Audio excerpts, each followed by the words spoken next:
Welcome, I'm Valerie Del Grosso, your friend who's a lawyer, and today it is day one of the official summer launch of Little Black Legal Book Live.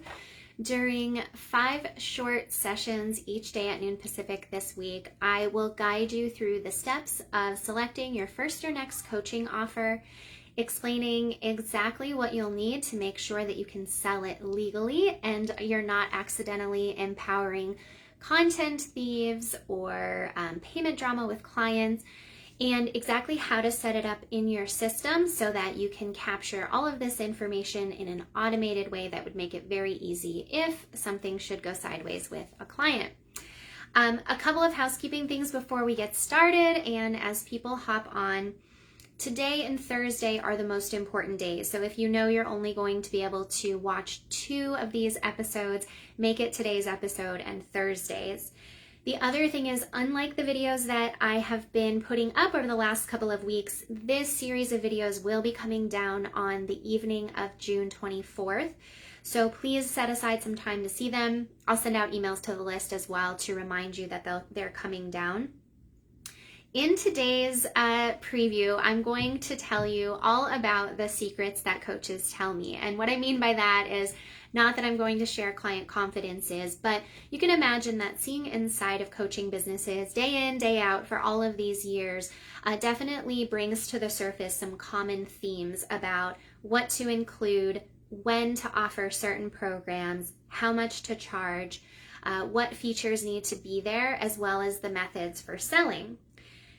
On top of that, because I'm not a business coach, I'll also let you know where I'm seeing issues arise with clients so that you can be sure that the next offer that you put out there adjusts for some of the experiences and lessons that my clients are learning.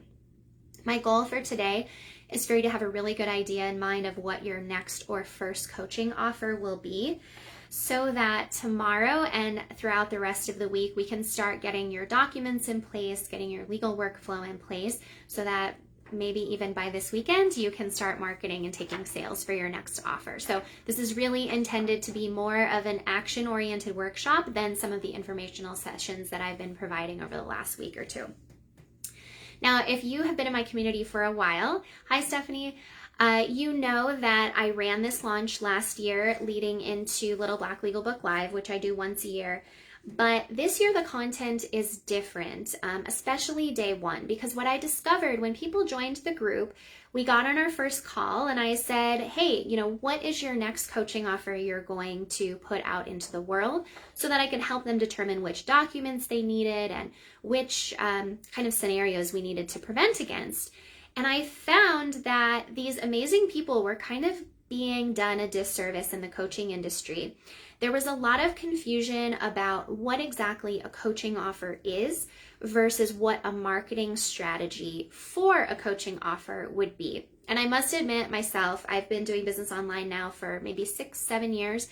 And it was only about a year or 2 ago that I got really crystal clear on this. So I'm hoping that some of you will be able to get some aha moments from what I'm about to tell you, thinking about it a little differently than you may have before or that you may have been explained before. So let's dive right into this.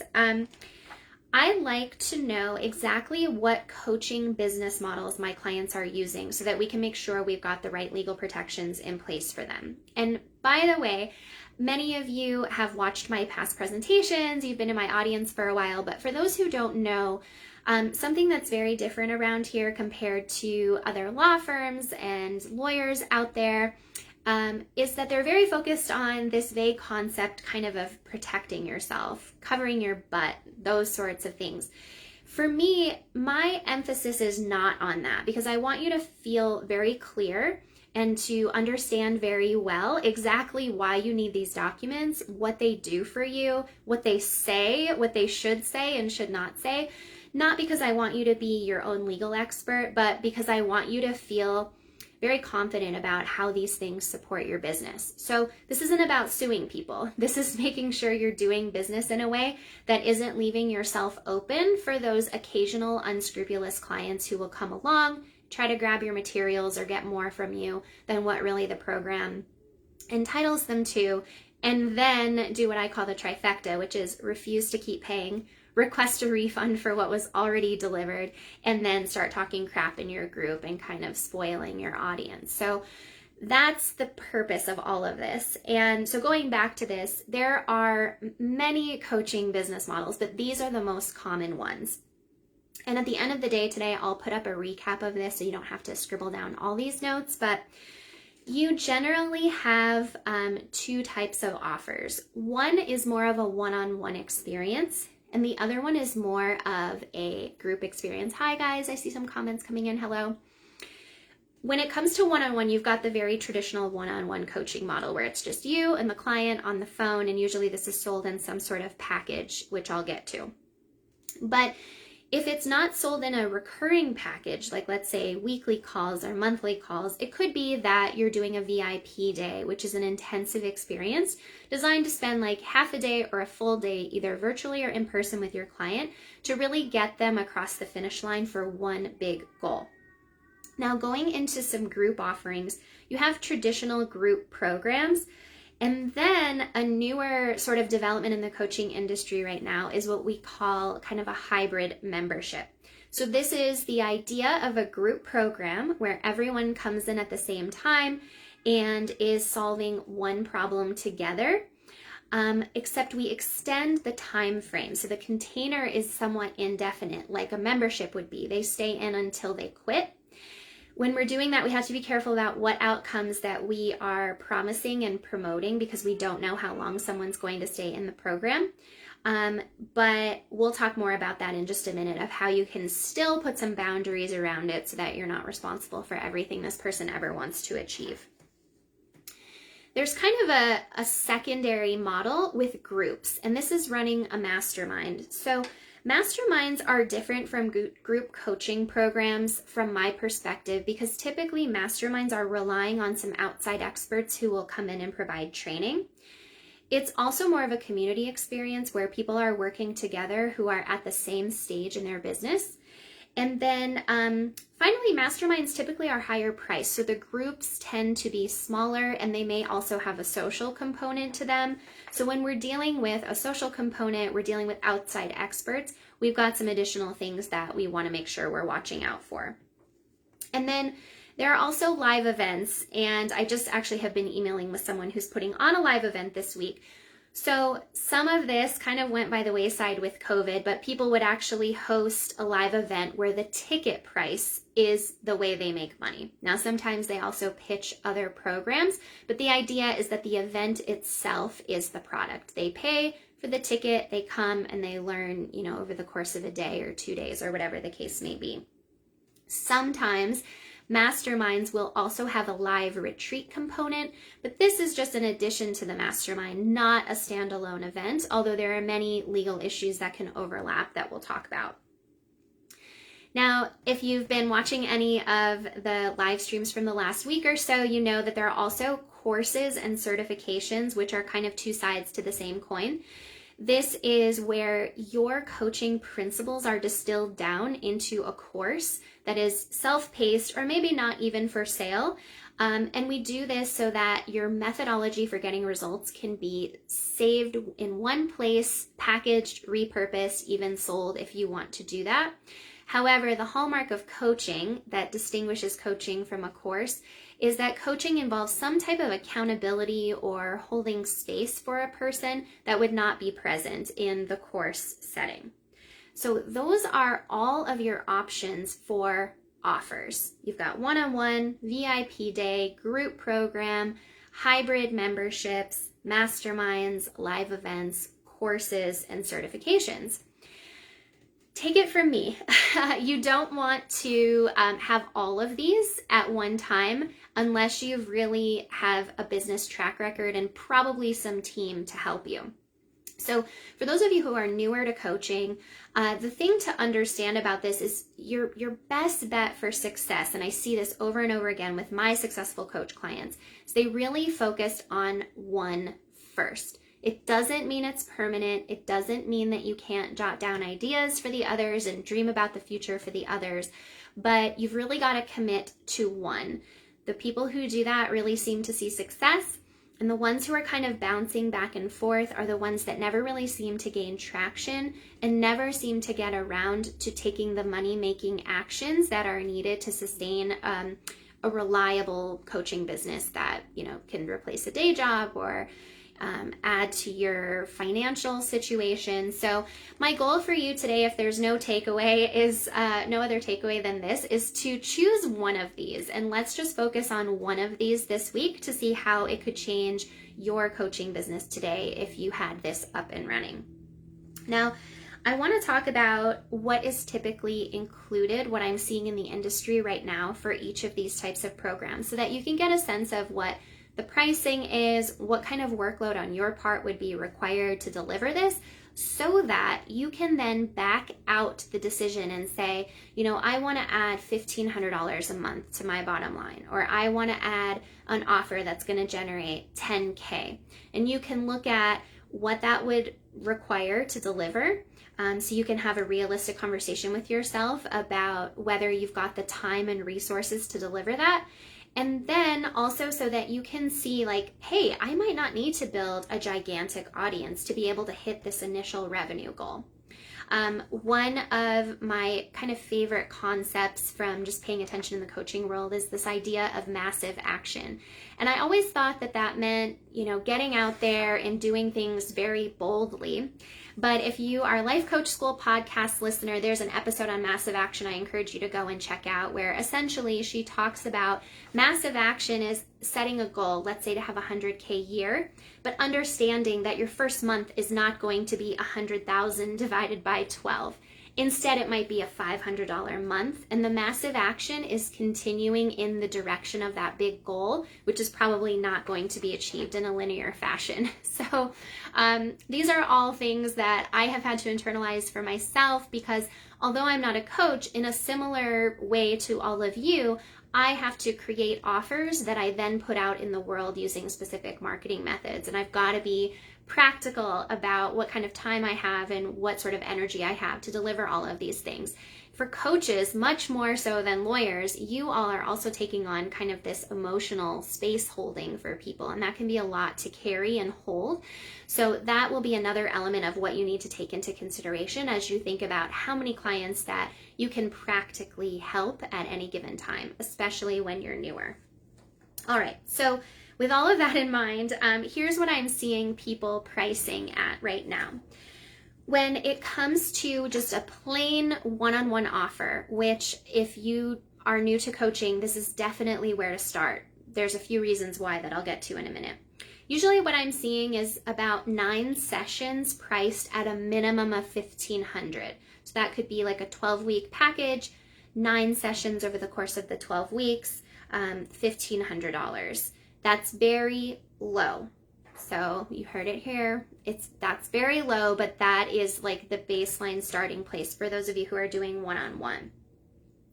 By contrast, a self-paced course that doesn't have access to you, that doesn't have that accountability, can range between about $97 and $19.97. That's what I'm seeing right now. To the higher end of the spectrum with those courses, you'll definitely have to have more of a track record of success. So that may or may not apply to you for those of you who are newer as far as pricing goes. And I should say, when it comes to pricing, whatever you can get is possible. I mean, these prices can vary all over the place. These are just kind of the pricing that I'm generally seeing. So not to be taken as gospel, this is more just some industry intel for you. For those of you who are more established or starting to get booked out with your one-on-one, prices are usually going to about $1,000 to $2,500 a month for 4 phone calls as well as in-between access using services like Voxer.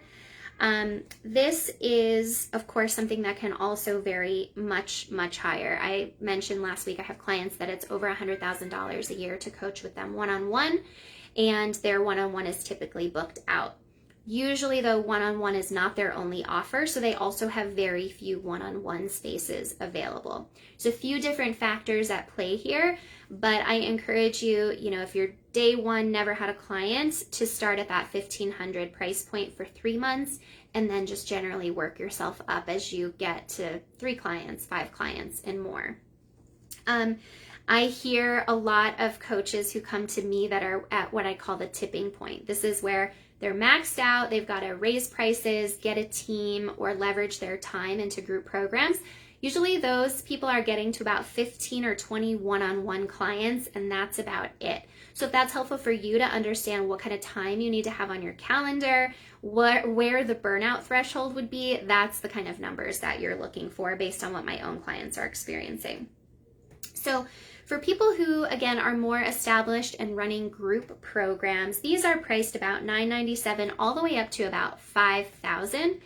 For those higher price courses, the $5,000 range, usually they're being called a group program, but they're typically more of a mastermind. So if you're on the fence about that and you're in that intermediate to advanced stage, definitely post in the group or reach out to me and I can kind of have you help put you on the right path so that you know which of my documents you would need to make sure these programs are documented the right way. And then when it comes to masterminds, these also vary. But typically at a minimum, you're looking at about $3,500 for 3 months. All the way on up, I drafted a contract for a $40,000 12-month, but just as far as industry knowledge goes, I know there are some that are even much more than this. So to give you that idea, the mastermind is a much higher price usually than just a group coaching experience that has an end to the container.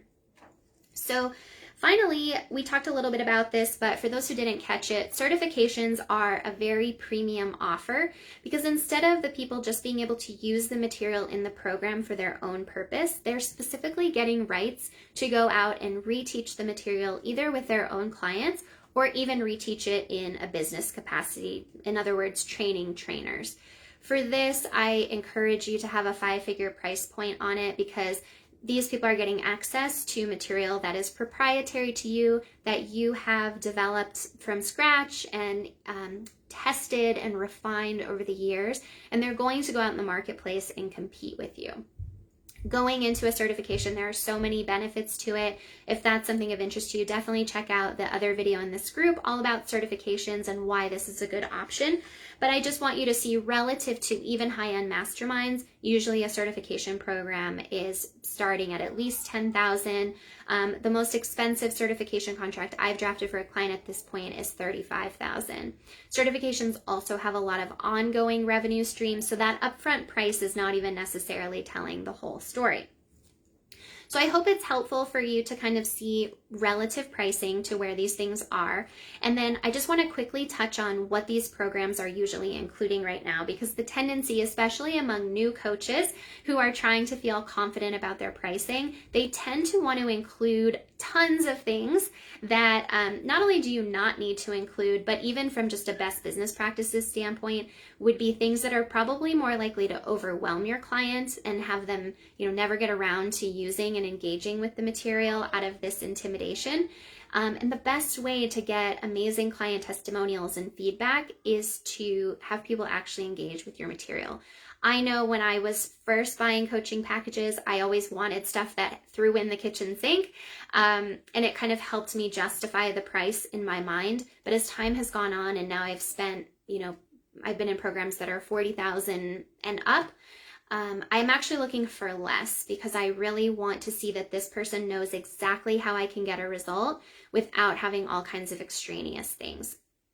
One more note on that is if you're not really sure exactly how you get results, I always tell people go check out Eleanor Strong. She's a client of mine and I'm a client of hers. She's really great at helping people flesh out their exact process and have realizations about how they get results that you may think but until you go through her process, which she makes publicly and freely available, you may be kind of surprised. So especially if you want to deal with more advanced clients, I think it's going to be incredibly important that your programs include exactly only what's needed to get the results and not anything else, simply from the selling standpoint of you don't want someone to think like, is this coach confused about how to get results? Are they getting results for people, but they're not really sure how or what those people have in common? It can really do a lot of heavy lifting in your sales process to present a clear and streamlined methodology for getting results. You're probably hearing a 2-year-old flipping furniture over downstairs, so hopefully that's not coming through too much on the video, you guys. Okay, so let's go back and talk about where issues can arise as far as all of these different relationships, and then we'll come back to the more 30,000 foot view of offers versus tactics to market, okay? So the two main types of issues that coaches experience are payment drama with clients and content thieves who are abusing the coach's information either unintentionally or sometimes intentionally. Now, when it comes to one-on-one relationships, so this is that straight up you and the coaching client on the phone or a VIP day experience, usually the number one issue that arises is around rescheduling.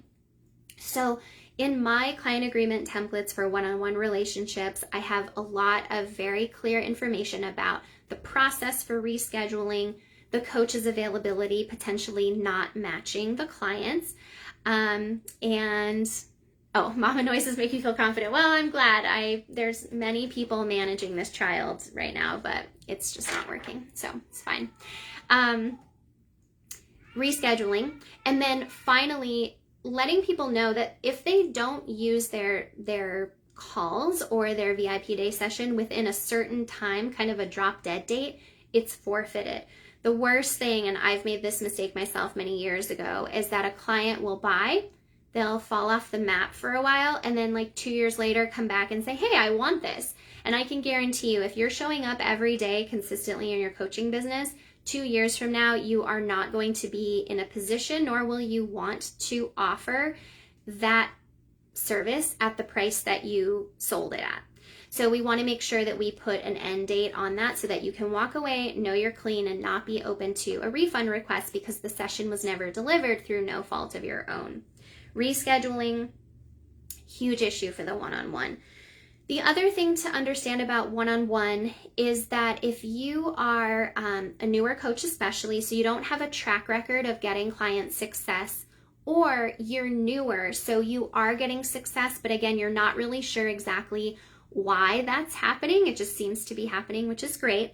You want to be very careful in your marketing that you're not promising a very specific outcome, but instead that you are selling the time that you'll be spending with this client to be alongside their journey as they work towards a goal that they've identified for themselves. Now, when it comes to group programs, the rescheduling is a little bit less of an issue because usually the calls that are included are, it might be a set number of calls, 8 calls over 8 weeks, or if it's a 6-month program, I'm seeing a lot of calls every other week for 6 months. And in this fashion, there's no scheduling. People come into the program knowing the dates. You'll definitely, from a sales perspective, want to make sure that you let people know there will be replays available if that's the case, because when you put the schedule out there, it's kind of like you're damned if you do and damned if you don't. It can be an objection to selling, but having the replays available as well as a way for people to submit questions in advance if they know they're not going to make the call, this is a really great way to overcome the scheduling objection in any kind of group programs. But the thing about groups is the issues are usually more related to human beings interacting with each other. They never cease to amaze when it comes to ways for people to get in trouble in groups. So from the leader of the group perspective, you want to have a conversation with your audience about confidentiality. Of course, none of us can guarantee confidentiality, but we do kind of want to establish a code of conduct, if you will, that the expectation is that what is said in the group stays in the group, that you're not ripping people off when they put business ideas into the group, but also letting the participants know, like, if you got something here that is deeply personal, that is highly valuable, and at this point is kind of a trade secret, the group is probably not the place to share it. This could end up having a little bit of a reduction on your conversions of people who buy. But if you want to really get the best result for people and avoid these dramas that happen when humans congregate, you want to be honest with yourself about what type of subject matter is appropriate for a group setting and what is not. I see this a lot when it comes to trauma-informed coaching, especially, depending on the nature of the trauma, a group program just may not be appropriate. So you'll have to use your judgment about that, but also whatever you decide, you need to communicate what the expectation is to your audience. The other thing is that you want to be careful people are not treating their involvement or participation in your group as some kind of endorsement on your part. You'll also want to make sure that these people are not posting affiliate links in the group. There's all kinds of rules around using affiliate links. And that you're clear with your audience that if they start engaging with other audience members and end up buying from that person, you are not endorsing that person, you're not involved in that purchase, your group is not a place to air grievances about that purchase that may arise. You've got to keep that kind of on lockdown because you don't want to be on the hook for things that your audience is doing that you really have no control or even knowledge of. So kind of seems like common sense, but not many coaches are putting this into their client agreements or their group policies. So on Thursday, I'll tell you how you can get all of my documents that already include that stuff for you so that you don't have to try and remember it. But for those of you who already have these programs running, I really encourage you to go out and create some rules today. Update your agreement to include these policies as well for future students who join. On top of these issues that arise in a group coaching setting, when you're going into a mastermind, you've got this added layer of complexity because a lot of times you're going to be bringing in some group experts. Now, with the group expert, there's a variety of ways you can handle this. So the two main ways I see coaches handling this in a mastermind is that they've got someone who's a guest expert that just kind of joins the Facebook group or the Slack channel to be available to answer questions. They're there more for exposure rather than payment. So you have some flexibility there, especially as you grow. If you don't have a huge budget to pay these experts, depending on the size of your list and your audience, it could be exposure for them as they kind of come up in the ranks. But you've got to be really clear with your group experts, and I encourage you to have an agreement in place with them that any kind of recorded calls or training that they do can remain inside the group so that people who join in the future, even if they're not members when the recording is made, you can still present that video or that training as a feature, as a selling point of the program without having to provide additional compensation for the right to do that.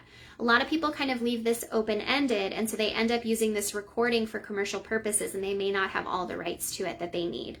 Another thing I encourage you to do with guest experts is just make sure you've got kind of a release so that you can always promote their name and perhaps even an image to let people know, like, hey, if you join my program, you're going to get access to this training by this amazing expert.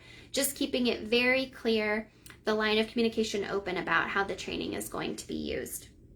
Now, the second way that I see guest experts being used is actually with payment. So they may be doing some kind of actual done-for-you sort of service, like perhaps doing some copy editing or some critiques on sales pages, work that borders on some one-on-one, but it's not fully a service where you're doing work for the coaching client. So if you're doing that, this person is going to be more of a team member, and you're going to want to start thinking about whether they should have an independent contractor agreement or perhaps even be a full-time employee.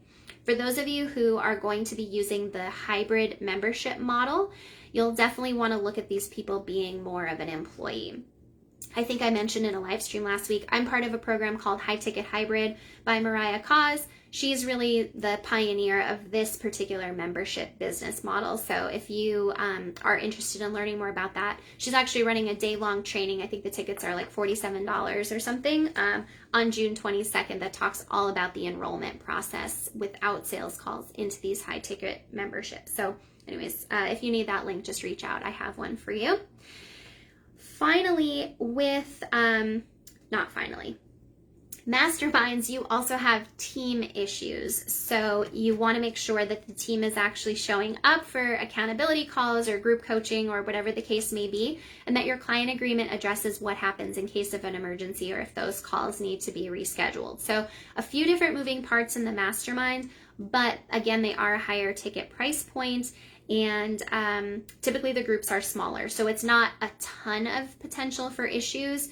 So, you've kind of got to weigh the pros and cons, especially with all of these other humans coming in like team and guest experts.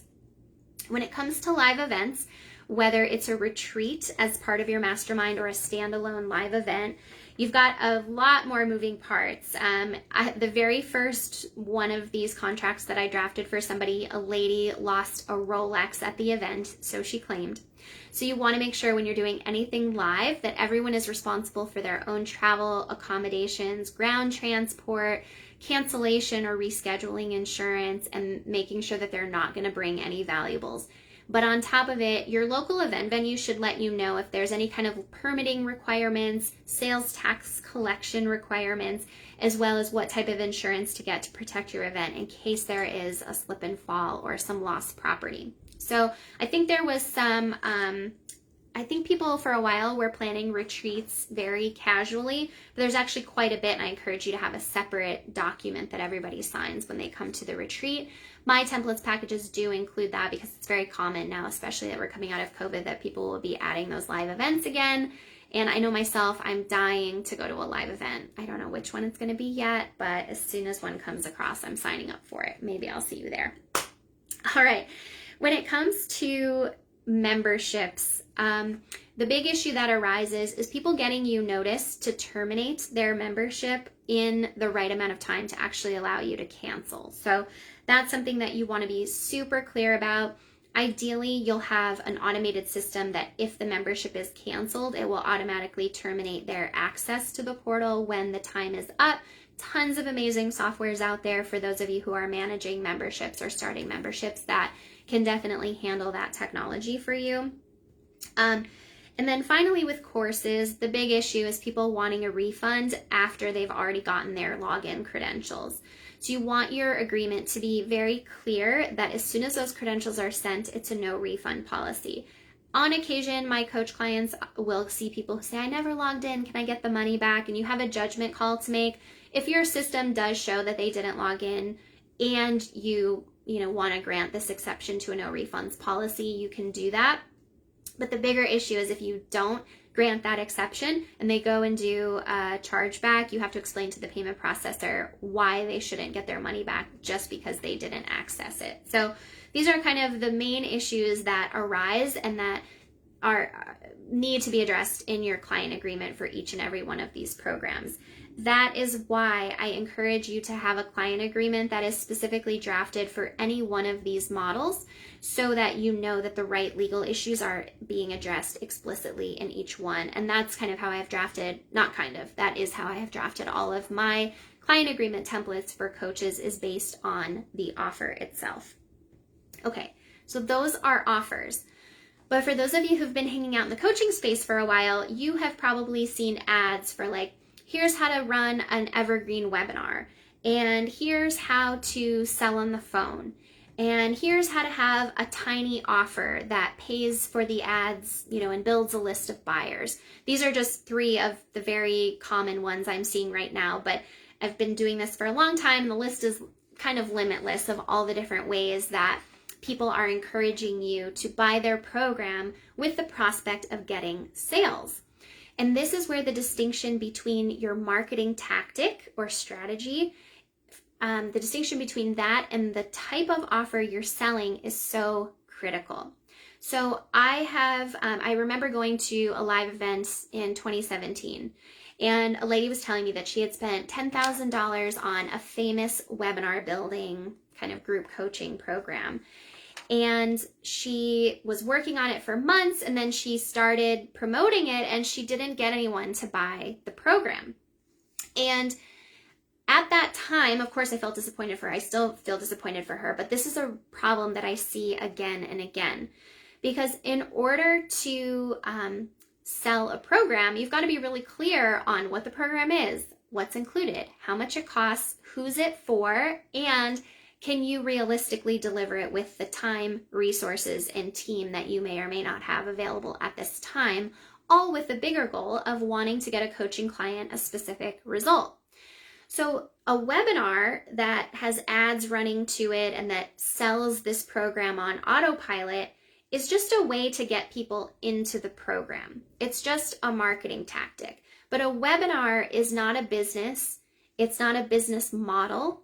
It's simply one way to get traffic. And so I I want to say this again, I'm not a business coach, but for those of you who decide to come into Little Black Legal Book Live this summer with me, it's really critical that you're coming into it with a good understanding of the difference, because I don't want you to get into my program and be at the wrong point A either. You know, I want you to be very clear on what your offers are and how you're going to go about getting traffic to them so that you can make sales, so that we know how to put all of the legal protections into place. And although I'm not a business coach, I think you have to know what I'm about to tell you. And I learned this very intimately from my first coach, and then she became my business partner, and now we're just pals, Amanda Goldman Petrie. It's all about traffic to offers, and a certain percentage of the qualified people who see the offer will buy the offer. Getting webinar traffic, getting people to watch a webinar and buy, is just one of the very many ways that you can get qualified eyeballs onto your offer. Organic posting on social media. This is another way that you can get eyeballs on your offer. It could be a little unpredictable because we don't know if Facebook's going to show it and if all the people who are seeing it are really ideal for it, but it is another way to do it. And so from Amanda, I learned that there are kind of three main ways to get traffic. You can pay for it, highly scalable and predictable, using, for example, Facebook ads. You can get referral traffic by having other people promote to their complementary audiences, or you can do it, there's free, but I call it manual because social media is a lot of work. This is going out, posting on your feeds and on your channels, going into Facebook groups and adding value. Typically takes longer, but you'll build up a business that doesn't require any ad spend. So for those of you who have bought these programs that are promising you lots of sales and promising to increase your revenue, but you're not seeing the results from them, it's probably because the person selling you the program didn't really put into context whether they're going to help you get traffic or whether they're going to help you build a program, or both. So I hope that helps you get some context and figure out what you may have purchased and where it goes in this process. But what we talked about today were the offer pieces of it. And after listening to this, you may realize like, oh shoot, I bought a bunch of stuff about getting traffic, but I don't really have a defined offer. And on that note, kind of one last concept for today is that if you're not sure what to offer next, there's really kind of one defined path for doing this that I have seen my own successful coaching clients go through. Usually they became successful when they figured this out. They may have kind of played around and messed around with more. But a lot of newer coaches will come to me and say, yeah, I'm doing a one-on-one, I'm doing a group, and I'm going to add a mastermind. The reality is you need a pretty decent size audience before you can start selling group offers, unless you're really great at using ad funnels. So if that technology stuff is not your jam right now, if you've tried running ads before and only have had middling success with it, I really encourage you to focus on a one-on-one offer for a couple of reasons. First of all, because of the price point, it's very easy for you to generate enough revenue that can really move the financial needle for you without needing to have a huge audience. You know, you might be able to get 100 really qualified people into a small Facebook group or onto an email list, and you can sell 3 or 4 packages at $1,500 or more every month very easily with a small audience like that. So for many of you, you know, having $4 or $6 grand a month in revenue would be a huge game changer. It would let you focus more on your coaching business, focus more on building up that audience so that eventually you can add a group program. But for those of you who already have a pretty sizable and active audience of qualified people, not just randoms, but of qualified people, maybe 500 to 1,000 on an email list, then you can start looking at running some small group coaching programs where you'll be able to sell 5 or 10 people in. So someone says, people pay coaches money for the simple info you're telling this group. Yeah, there's no one out there. Like, I think established coaches, they have the curse of knowledge, so they never put this in context. So I'm glad to hear that it's helpful, because There's really kind of a tried and true path. And I know there are many of you who are creatives. I know there are many of you who are hardheads. I know that there are many of you who are maybe employing some wishful or magical thinking, and that is cool. Like, believe me, I have been there of just like thinking I was going to somehow wing it, not realizing where I had holes in this process. So if you're looking for more of a tried and true method, start by getting those one-on-one clients with a small audience. Put a $1,500 price tag or more on it so that it actually makes sense to be putting in the effort that you'll put in.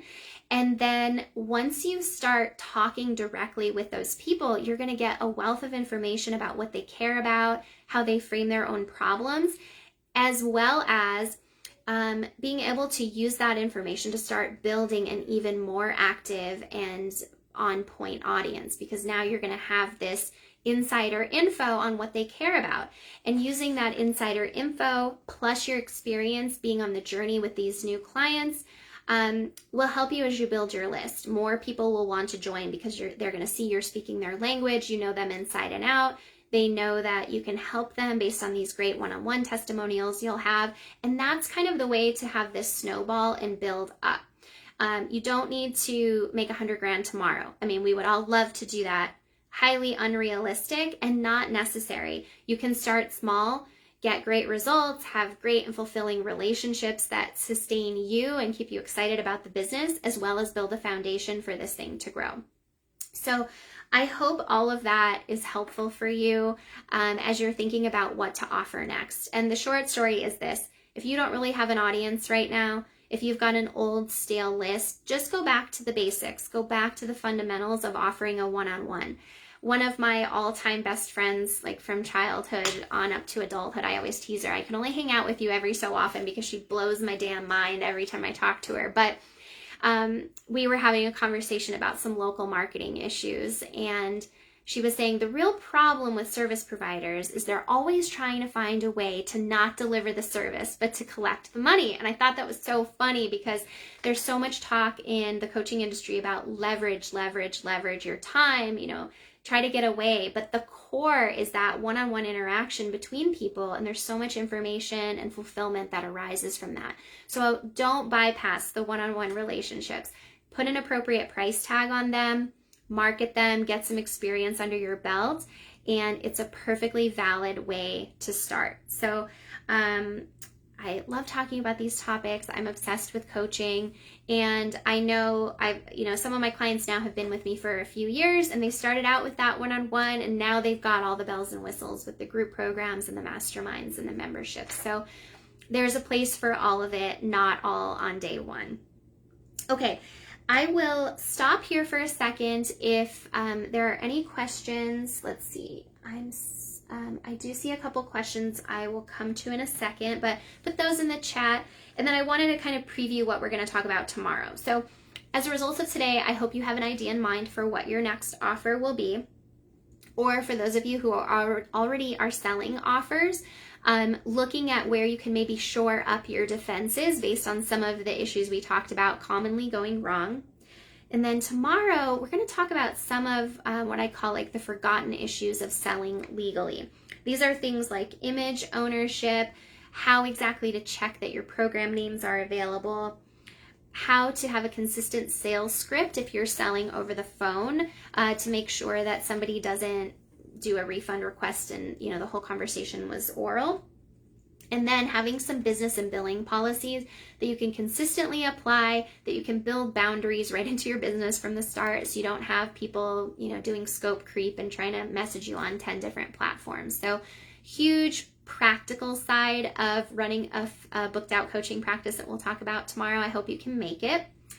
All right, turning to the questions. I see someone said, I'm working with a business coach right now to be an expert for her mastermind clients. Is there anything specific I should ask for in the agreement to protect myself as the expert? This is a question for me.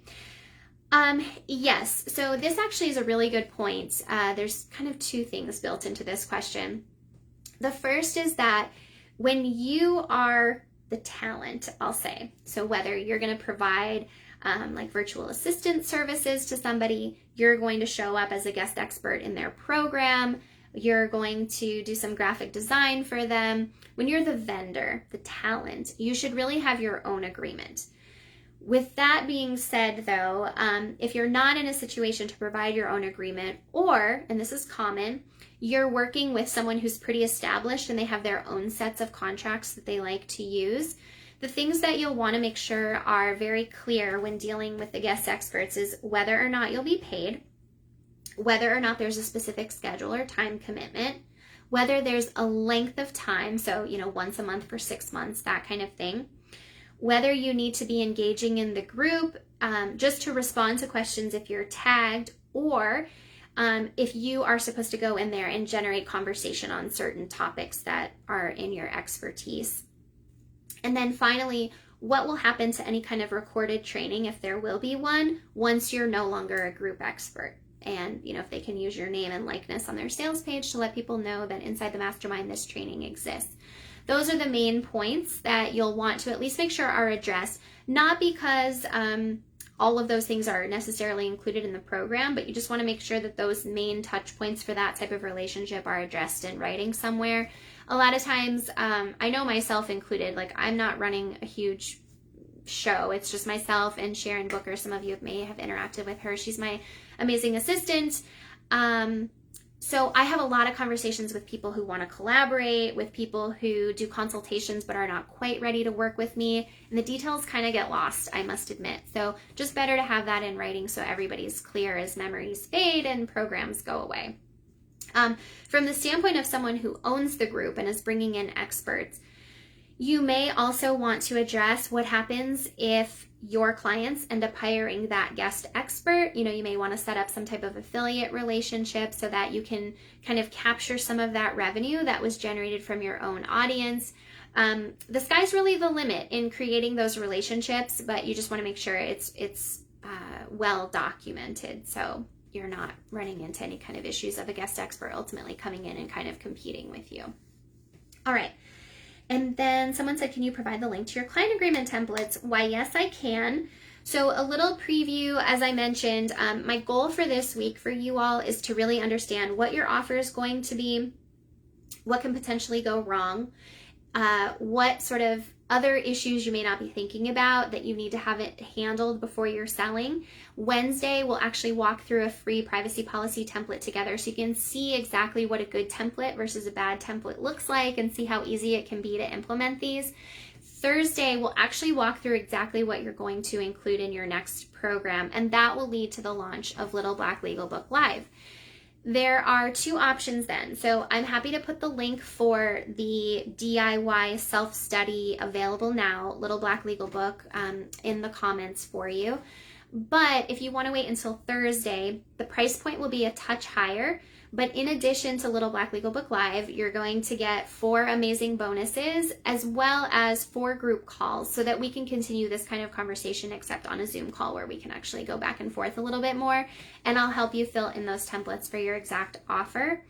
The client agreement templates will be the same as both. So if you're like, I need to get to this today, you can go and buy what exists now. But if you wait a few days, you'll have an opportunity to do this with me in a community and support setting. So totally up to you. The links will be in this group. I promise you, you will not be able to miss it. We're going to do a lot of promotion for it because it only comes once a year. So I hope that was helpful.